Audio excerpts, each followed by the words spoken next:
2016 is the 30th anniversary of me being told I was going blind. So back in 1986 I'd never heard of anything to do with sight loss, I'd never been bothered about it, and then I was told I was going blind out of the blue, never expected it. And I have a condition called Retinitis Pigmentosa, which is a degenerative genetic condition, so over time my sight has just gradually deteriorated.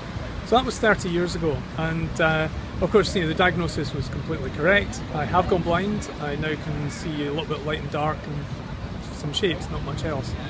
And I thought, 30 years on, it might be a good idea to mark that occasion. And I'm not celebrating it, but I'm wanting to mark it. And I thought I'm going to do something a bit different. And I came up with this idea when I was in the gym one day of cycling from Edinburgh to London via the other major capitals of the British Isles. So I started in Edinburgh on Friday last week, and I'm going here now in Belfast. A couple of days time I'll be in Dublin, and across to Wales, I'll go to Cardiff, and then I'll eventually get to London in about 10 days time. It's quite daunting. It's a long way, it's a lot of days on the saddle, and that could be painful, and it's a lot of pedalling as well. And the other thing that's both daunting and exciting is that I'm on the back of a tandem, and I haven't brought my pilots with me. The guys I know at home couldn't come away with me, so each day while I'm away, I'm meeting a new person who's going to pilot me. And I've met up with them on the internet, and we've sort of arranged this, and I've not actually met them. So this morning, a chap called Philip came to my hotel and introduced himself. He said, "I'm Philip, and I'm your pilot for today." And so we jumped on the bike and off we pedalled. And that's kind of like what it's like for blind people every day. We have to trust people in everything that we do.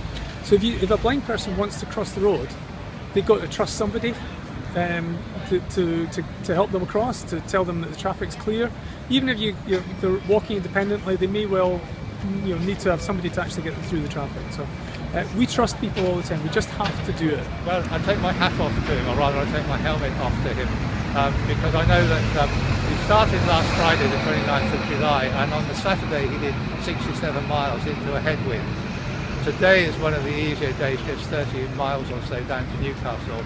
I think I'll be able to cope with that just about, but then he's going 60 odd miles to Carrick Cross tomorrow, the 2nd of August, and another 60 or so down to Dublin on the 3rd of August. So I think I'd be exhausted by then. So I really admire him physically for doing that, and just for organising the whole thing, deciding he's going to set aside a big chunk of the summer, put himself in the limelight as well.